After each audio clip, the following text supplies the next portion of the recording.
प्रेरणास्पद कथाएं YouTube channel पर मैं धनंजय जैन आप सभी का हार्दिक अभिवादन करता हूं।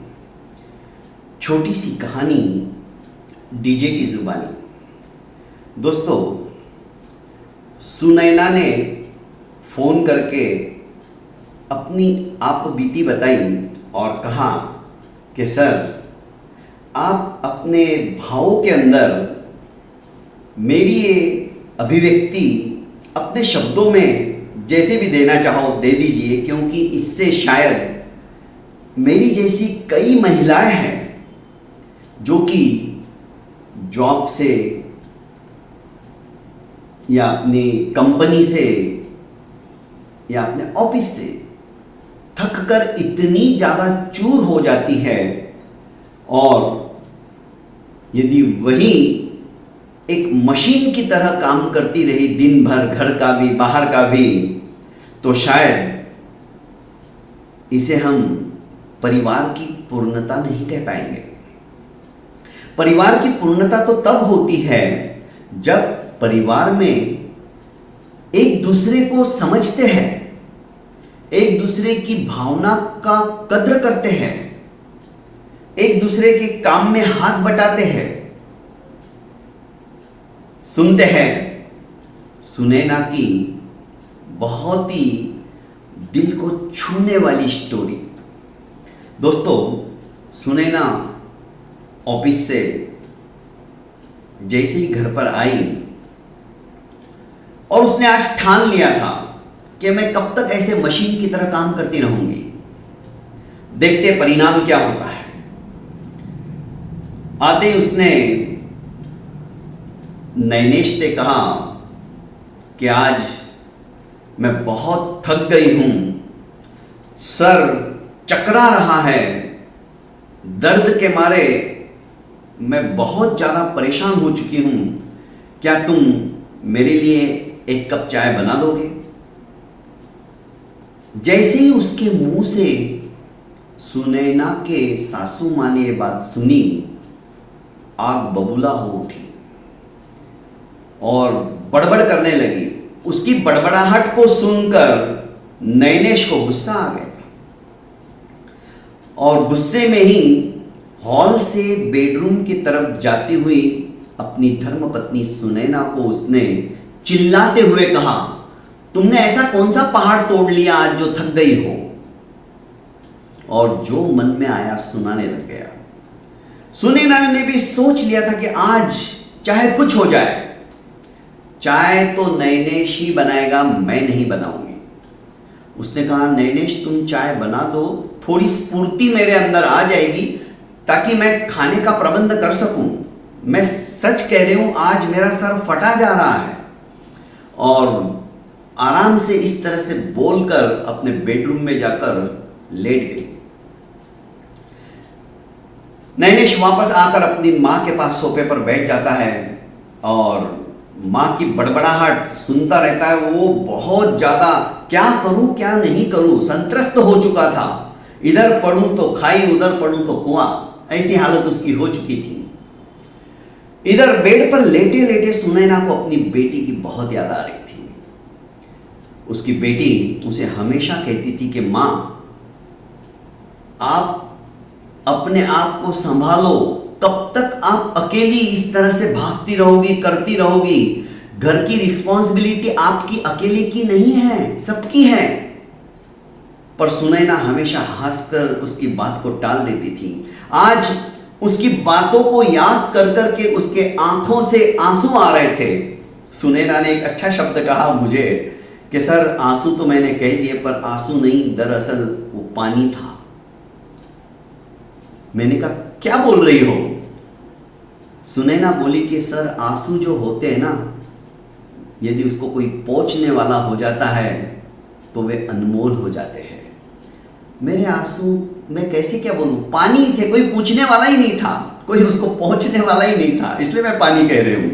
क्योंकि उसकी बात सुनकर मेरे भी थोड़े रोंगटे खड़े हो गए थे। ये क्या करने वाली है, क्यों खाली पीली? अब तक के उसने सारा काम आज तक किसी को कभी कुछ कहा नहीं, और किसी के कहने के पहले उसका काम हो जाता था। क्योंकि घर का भी संभालना, बाहर का भी संभालना, दफ्तर का भी संभालना, इस तरह से उसने अपने आप को एक मशीन सा बना दिया था। खैर, और कब रोते रोते सुनैना सो गई उसे पता ही नहीं चला। आखिर सासू मां, जो कि जब से सुनैना घर में आई थी तब से रसोई क्या सारा घर का काम वही संभालती थी। सासू मां को अब किचन का ABCD भी मालूम नहीं था कि क्या करना है, कौन सी चीज कहां पड़ी है, क्या बनाऊं। भूख के मारे तो चूहे पेट में कबड्डी खेलने लग गए थे। अब गई जैसे तैसे किचन में ढूंढने लगी। आखिर नैनेश को बुलाया और कहा कि नैनेश, इससे तो अच्छा होता तू चाय बना के पिला देता, मुझे तो कुछ भी समझ में नहीं आ रहा है, मैं क्या बनाऊं, क्या करूं। नैनेश ने कहा, मां तुमने ही शुरुआत की, तुम यदि नहीं बोलती, चुप रहती, तो मैं तो चाय बनाने ही वाला था, मैं बना के पिला देता, तो इतना बखेड़ा ही नहीं होता। अब कोई बात नहीं, अब चाय बना दे, मेरे बस की बात नहीं है ये। नैनेश ने अदरक डालकर, इलायची डालकर बढ़िया स्वादिष्ट सी चाय बनाई और अपने बेडरूम में आकर देखा तो सुनैना आराम से सो रही थी।